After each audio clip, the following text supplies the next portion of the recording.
If you rented the house you just sold, be $48,000. If you lent the million at 8%, somewhere in the middle of our spectrum, that's 80,000. So 80,000 in, 48,000 out, that leaves 32,000. You're living in the same house, but you just made $32,000. Your cost of living is taken care of. You don't have property taxes to pay. You're not Maintenance.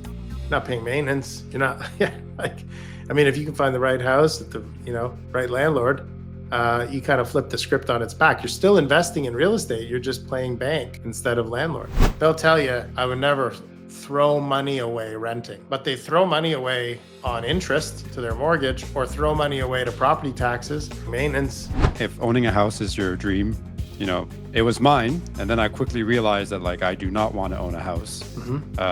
It is a time and a money pit, and I don't care what anyone says. So many tailwinds in favor of it. Even if you're the homeowner that does do everything themselves, you can't deny that the carrying costs of keeping a home, they keep increasing. You have declining rents and you have increasing carrying costs for homeowners. In the climate we're in, you are not falling behind as a renter. Okay. All right. Welcome back to The Wealthy Lender. This is episode 16. I'm Chris Nichilo, licensed mortgage broker, financial literacy advocate, and founder of Magnetic Capital Group, Canada's premier private mortgage firm. And today, we're flipping the script on traditional real estate investing because while most Canadians are still chasing ownership, smart investors, in my opinion, are running the numbers and they're realizing that renting while lending may be the better path to wealth. So in this episode, I'm going to break down how renters are lowering their costs, keeping their freedom, and still earning very good returns from real estate without owning a single property. So if you ever asked yourself, should I rent and invest or buy and hope? This episode is for you. And Nick, this is an episode I know you love because we've talked about this so many times. And I just want to make it clear before we jump into it, because I think this is going to be fun to unpack, that this is not me saying everybody should sell their house and become a renter and invest. It's just really always been fascinating to me to do the numbers and see what's possible. And I'll share a quick anecdotal sort of story without, getting into details of names or anything like that. I know a person who had a house. We had this discussion, house of $1.8 million and a mortgage on it just under 800. Anyways, at the end of the day, had this person sold, they would have walked away with about $1 million. And so we looked at what would you do? Would you buy another property or would you, maybe rent? And I remember at first this person was like, rent? Are you crazy? I have $1 million. Why am I going to rent? And I say, well, I don't know. Just do the math. The house that you just sold, what would it rent for? We're like about $4,000 a month. And I was like, okay, so $4,000 a month, $48,000. If you rented the house you just sold, be $48,000. If you lent the million at 8%, somewhere in the middle of our spectrum, that's 80,000. So 80,000 in, 48,000 out, that leaves 32,000. You're living in the same house, but you just made $32,000. Your cost of living is taken care of. Not to mention, you don't have property taxes to pay. You're not paying maintenance. You're not if you can find the right house at the, right landlord, you kind of flip the script on its back. You're still investing in real estate. You're just playing bank instead of landlord. And so there's a lot of scenarios where it can actually make sense. I can't wait to get your thoughts on this. Listen, I'll say this. I got into the housing ladder in 2009, and this is not bashing homeownership. It's just that I eventually got my first house, and I quickly realized that it's such a time sink and a money pit, and it's great when values are appreciating. But with the current, macroeconomic backdrop, rents are actually declining in the country. Yes. I recently moved. Rents are declining. So rents are declining. Home prices, depending on the sector, I understand that in certain neighborhoods of detached homes, there's still high demand and limited supply and all that. But in terms of, we can't escape the fact that like in this country, housing has been financialized, and you're not strictly putting a roof over your head. Mm-hmm. It is an instrument for wealth building. And if you're looking to either keep your home or get into housing, or you're hesitating between renting and owning, um, and if your goal is to treat it as a financial instrument and you want to do more than just put a roof over your head, how much upside are you hoping to get over the next 5 years? Um, Oh, listen, we're certainly not no longer in the heyday, right? yeah, I mean, so this lesson or this line of thinking, however you want to classify it, is probably more prevalent today, and probably it looks smarter on paper today. yeah, I mean, there was a time, let's acknowledge, there was a time where, appreciation was running for wild, sure.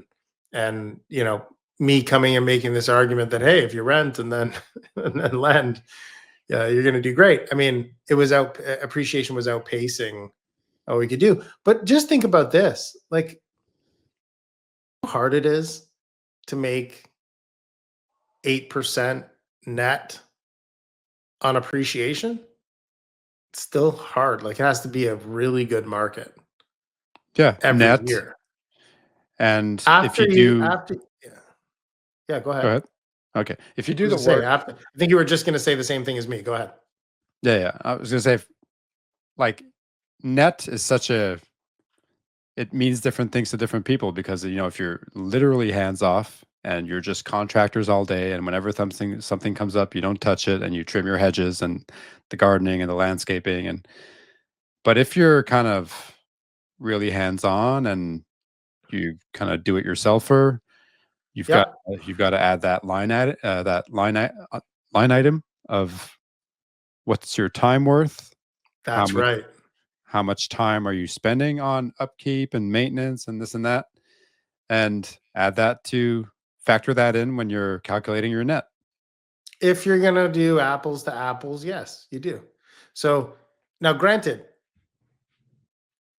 it's it's a much more profitable and um, better experience being a landlord if you're one of those people who's handy and will take on jobs themselves and so on. It can really work well. Like there's no, I'm not here to say landlording isn't for anybody. There's certain people that it's great for, and Yeah, not only just that they have the skills, but also some people just really like the tangibility of owning a property and visiting it and taking care of it and all the rest of it. So that's the. we're I'm not skewing here. more towards the It, financial instrument side of yes, things. Obviously, pride of yes. ownership, your home, your nest. I get it. Yeah, Mhm. Yeah, but my point is just that the math is very interesting in a lot of situations, especially as you touched on with rents coming down. When rents are depreciating, you're then it really squeezes the landlord. Um, and there's if you wanted to build on it, right? If you wanted to build a profile out for who this really works for, uh, first you start with the math. So if the math works, so the example I gave is one where the math really worked well, right? Because you got a high value property, you get a lot of equity out of it. You could rent it for, relatively speaking, cheap compared to what you could get by lending your equity out. And then after we get through the numbers, then you start to talk about things like flexibility. If you made your money and you're empty nesters and you decide to sell the asset and rent, maybe you're renting something here that's a condo or something you downsize, and then you're renting something somewhere else for 6 months of the year or 4 months of the year in the winter time. And combined, what you're lending pays the whole thing. yeah. So if you're at that stage of life, if you're going through that period of time and you have that sort of dream, it would work really well for you, you I'm know? at that stage right Um, now. exactly. So, It's, again, it all comes down to, timing. Where are you in life? What do you have in terms of assets? If you were to liquidate your home and so on, what would be left over? Could it generate enough? How much risk would you have to take in private lending? what number do you have to be at? Is it 8? Is it 9? Is it 10? Or is it 6 or 7? Right? Like, if you've done so well, all you need is 6, and you can produce the lifestyle that, or support the lifestyle that you really want. So it's just, the idea is to make people aware that maybe the way they've always traditionally thought about investing in real estate could expand, and you could think, wow, wait, there's a different way we could do this. And if you look at the numbers, in a lot of cases, the numbers are friendly. Like, the numbers Yeah, support it's the just so idea. many tailwinds in favor of it. Even if you're the homeowner that does do everything themselves, you can't deny that the carrying costs of keeping a home are just, they keep increasing. Yeah, I Y- mean, yeah, You have declining rents and you have increasing carrying costs for homeowners. And I mean, there's also the flexibility aspect. We live in an economy where, you might be working in Toronto in the GTA one day, then you get a better opportunity in Calgary, and there's a, it's important to be flexible. I find flexibility has served me very well in the past 5 years. And uh, yeah, if you can just up and leave, easily, yeah. I mean, that's also a bonus. yeah, and also let's also consider that, when you're a little younger, starting a family, or you know um, partners, then you both are starting careers, things like that. It's great that you can leverage real estate by buying it, right? It's great that you can leverage a 10 or 20% down payment and acquire a title to an asset that's 4 or 5 times the value of what you put in, and acquire the rest over time. But as you get older, a strategy like sell, rent, lend becomes much more powerful, primarily because now it's all driven by the fact that you have equity. When you're younger, you don't have the equity. You're just getting started. You're not in your best money making years yet. So you're not stockpiling money, and building a young family. You want a stable home. You want to stay. So the antithesis of your point of flexibility. It's not what you need so much when you're younger, but as you get older, of course, you might start really wanting that. And so here's a strategy that could support it. And I think that's what it's about. It's not about coming out here and saying, do this. This is what's amazing. It's about saying, hey, did you know you could do this? And have you looked at how it might compare to what you're doing? And what my hope is that some people will watch this and go, I had no idea. All this time I've been thinking about what could I do? You know, I've got all this equity in the house, but it's stuck in the house. Instead at sell the house. I will say this to Sell. your point about flexibility. There is like I've noticed this. There is an increase, at least in my generation, of valuing experiences, life experiences, uh, uh, more so than home ownership. So, especially if you're a remote worker and you can just, whatever that down payment would have been, let's say on a 600K property, was that like 150? If you Mhm. can put that 150 to work, covers a large portion of the rent. If Mhm. you want to go to Italy for 6 months, come back. You don't have to worry about the logistics of renting out your house. It's just, I think the value proposition of flexibility is very appealing. It can be. Yeah, it can be. I think it's case by case, for sure. And again, there's that really um, impact whether it makes sense or not, or primarily how much equity do you have. Like, if you were to sell and you got no equity, I saw this. Um, I lived in the Dominican for several years, and while I was down there, what became very clear to me is, first of all, there's a lot of expats, right? Like, a lot of expats down there, even ones with young families and whatnot. As I got to know some of them, I realized, wow, like, they kind of came down here pretty thin, right? Like, based on what they were telling me, I think they had maybe misjudged how far their money could go because they had maybe made the move a little prematurely and didn't have enough nest egg. Really had a dream, right? A dream of like, hey, let's take our little nest egg and let's go somewhere where the cost of living is fairly cheap and we can get by and live a pretty simple existence. But I saw a lot of them have to go back home because the one thing that wasn't available to them in the Dominican, was the ability to make money the way, or the opportunity to make money the way we have opportunities here. Yeah. And so a small nest egg, if the nest egg's too small, then this strategy isn't going to be as effective because you're just not able to lend or generate enough from what you lend to cover. Now, granted, it would still offset. So like even if you rented, like let's say you only had a couple $100,000, but that $200,000, for example, is able to generate, let's just say 9%. That's $18,000. It's $1,500 a month. Your rent. So you can bring your cost of living down, leveraging the cash flow. Whereas if you were to put that $200,000 into a house, it's likely you're getting a mortgage of $300,000, $400,000, or $500,000 minimum, and you're probably paying a lot more than you would in rent. So it's amazing when you start just doing the numbers, and every scenario is a little bit different. But when you do the numbers, it tell you whether or not it can really help. So you can really impact your cash flow this way. You can also impact your lifestyle this way. In certain cases, it really depends on how the factors that are involved shape up for you.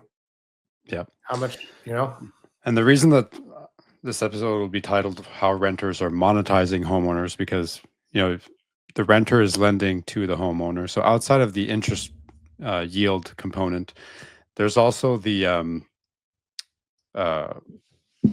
so everyone. Let's say you're lending in a neighborhood or environment where the default rate is very low. The fact that everyone is making their mortgage payment, that is like your collateral security right there. Like you are monetizing the fact that those home values are stable and everyone's paying their mortgage. And that is like protecting your downside as a private mortgage investor. There's also the banking system. We're not going to deny that in this country, the banking system is pretty much hell-bent on making sure that housing stays the way it is. The housing situation stays the way it is, whether it's blanket appraisals, whether it's collaboration with CMHC. Like there's a housing addiction in this country, and it's customary, right? There's a lot of emphasis. It's funny you bring that up. That's something I learned while living abroad that is so Western and first world, right? It's like the dream of home ownership is so prevalent for us. It's ingrained in you from a young age. But in other countries, it's not always like that. And sometimes it's generations it takes to build a house. Oh, yeah. Right? Yeah, there's like was it Japan, I think? You've got like multi-generational mortgages. You're pretty much born into it kind of thing. Yeah. Yeah, you can't go to most countries and get 95% financing to buy a house. No, in most European countries, it's like a renting culture. Like I think in Germany, renting is pretty much normalized. Yeah, So the funny question is, if that's the question is, who's the joke on? Because like when you look at the CMHC, I'm not here to get into a political battle with anybody, but it feels like the biggest racket ever going. Because you look at the default rates, okay, just on math, you look at historical default rates in Canada. Do you know what the historical default rate for mortgages in Canada is? Isn't it less than 1% or something? It's less than half of 1%. Yeah. It's about a quarter to a third of 1%. That's 1 in 400. So imagine if the CMHC gives insurance to 400 mortgages, only one, maybe two are going to default. And those they might not even lose money on. They're going to sell those properties, but they're charging, several percentage points insurance to each one of those 400 uh, homeowners. Now, so you look at it and go, what a great country. We can borrow 95%, 90%, 85% of the cost of the house.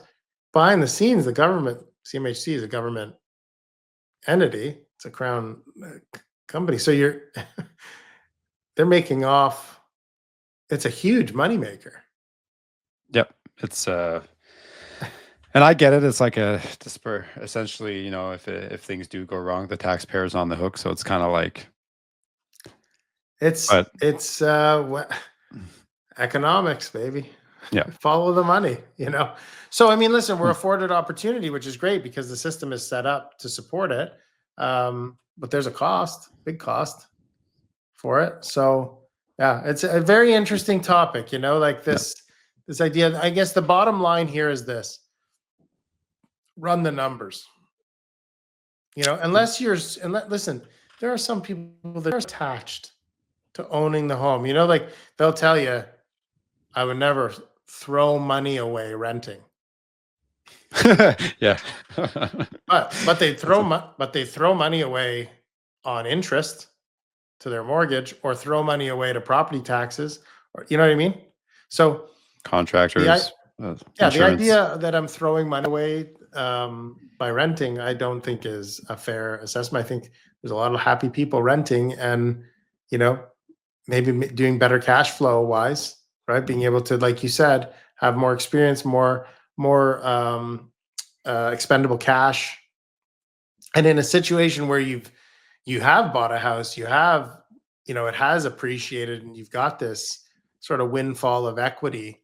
It's so important. Run the math, because you might find, unless you're super attached to ownership, that if you weren't and you were able to just find a place to rent, you might love the additional money that your money can generate by being a lender. And that's the bottom line. So the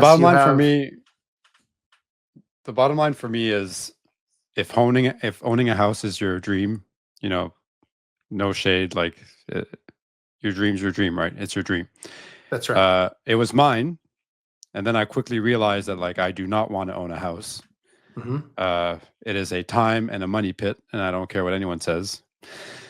To each their own. Yeah, to each their own. But if it's your dream, it's your dream. I get it. But if you feel, give yourself permission to change your mind at any point, right? Maybe you're a homeowner for 20 years, and then you're like, I think I'm gonna put this equity to work. Yeah. And if on the flip side, if you feel like as a renter you are falling behind or not getting ahead, or fill in the blank, financial kind of discrepancy, that is not the case today. Maybe it was the case 10 to 15 years ago. But in the climate we're in, you are not falling behind as a renter. It's amazing. I'll kind of close with this. It's amazing how many people who have, first of all, the vast majority, the largest source of untapped wealth in Canada is money trapped in the bricks and mortar of a home. Mm-hmm. That's where the wealth is, right? It's there. And what's amazing to me is how many people are equity rich and talk like they're poor, like they feel poor. And I think the root of that feeling of being poor is that they feel like they can't get at the wealth. In your experience, anecdotally, would you say, everyone's having fun with HELOCs and, getting the wealth effect? Or not necessarily today, but in the past 15 years? It's extremely difficult to leverage a line of credit and get ahead. Look, even in the best of times, line of credit secured against your house, secured against the house or not. Let's just say you're getting a sweetheart rate, five, sweetheart rate. Okay. When you like to leverage that, okay. So let's say you borrow at a fixed rate and now you can lend at a fixed rate. Even if you lend at the upper end of the spectrum, 9, 10, 11, it's still, after taxes and everything else, you're not getting rich that way. It's almost like you're earning net what a GIC would pay you. Right. Oh, right. Yeah. So in a really good climate, though, it can be helpful, but nothing like selling the asset and taking the equity and lending it full pop. I mean, think about this, okay? You got a couple, never had the liquid cash to fill up at a TFSA. So they got $100,000 in room each, sell their house, net out $1 million, take 100 each, put it in the TFSA, lend it at 8%. There's $8,000 a piece. So there's $16,000 tax-free money every year. And then they got another 800 grand. They put that out at 8%. They make 64. They pay some tax on it. But you're talking 64. Maybe they're paying 30% tax on that. They lose 20 grand. That's, call it 40,000 plus another 16, 56,000 net. It's almost $5,000 a month. Should be able to rent a pretty good property for $5,000 a month and have money left over and not have to earn too much, to get by. So there's just all kinds of ways that it can work and work really, really well. And I'm doing those numbers on 8. What if you're getting 9, 9.5? Anyways, This is stuff to think about, and just there's no reason to be overly dead set romantic on homeownership in this day and age. Correct. Nor do you need to feel stuck in an equity rich, cash poor scenario. You can get out. Again, you may have to abandon your emotional attachment to the house, but if you can get over that hurdle, then the world is your oyster. You have all kinds of options as to what to do. So it can work. So that's the idea. Glad we had this chat. Me too. Till next time. Happy lending. Happy lending.